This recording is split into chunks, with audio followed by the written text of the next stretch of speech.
Traditionally, many of the horses, they were treated as family. You know, these were four-legged brothers. I can't even remember when I first got on a horse. I seen an old photo of me sitting on a horse, and I was probably only about 2 or 3 years old. The main thing was, to me, was talking to them in Nez Perce. And when you get to talking to a horse in Nez Perce, it seems like they understand quicker. There's so much about the Appaloosa that can't be separated from the Nimiipuu story. And once you start learning more about the Appaloosa, you learn more about the Nez Perce and vice versa. I think, if tribe members continued the resurgence of the Nez Perce horse, I think it also going to be an educational opportunity for not only people in this local community and this nation, but worldwide.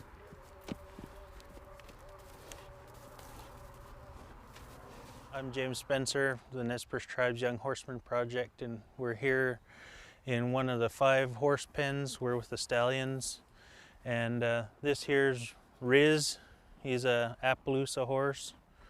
It was donated to the tribe a few years ago, and we have a Nez Perce horse here, and here's an Akelteki stallion, Morning Star, and the Nez Perce horse is a cross between the Akelteki and the Appaloosa. Hey there, Riz. So we probably received the horse in this area somewhere around 1700. I attribute it earlier because of the Pueblo Rebellion in 1680. It had only taken a couple of decades. It would have been up in the northern plains. The Nez Perce tribe, the Nimiipuu people, the name we call ourselves, we do have a historical connection to the Appaloosa.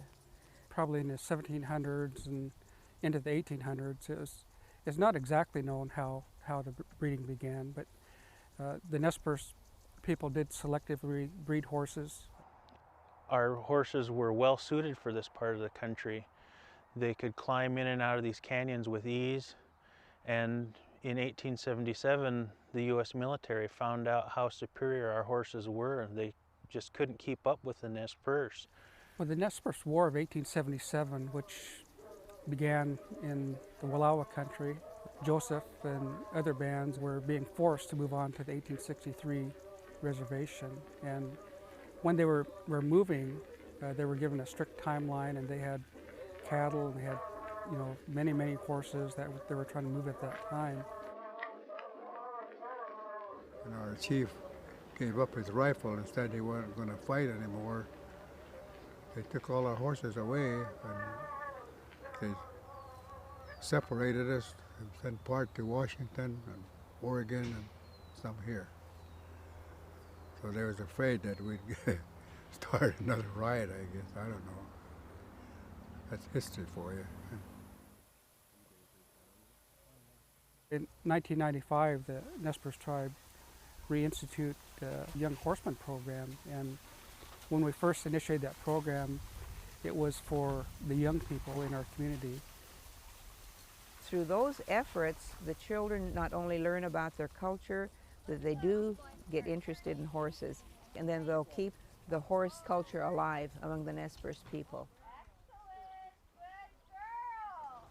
Our intent was to bring the Nez Perce horse culture back to the tribe because it was taken away from us. There's a lot of traditions and values revolving around the horse. The director at the time wanted to see what would happen with a crossbreeding with an Appaloosa. He's the one that started breeding the Appaloosa horses and the Akelteki horses. Made a good horse.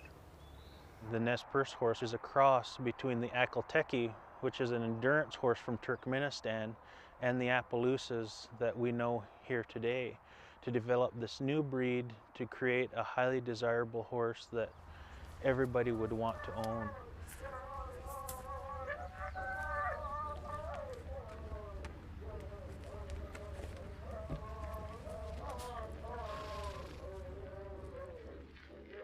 All the animals are like our brothers and sisters.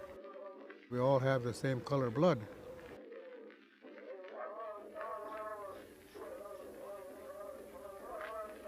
If you can interact with an animal, you can also interact with a human. You see the world in a different way from the back of a horse.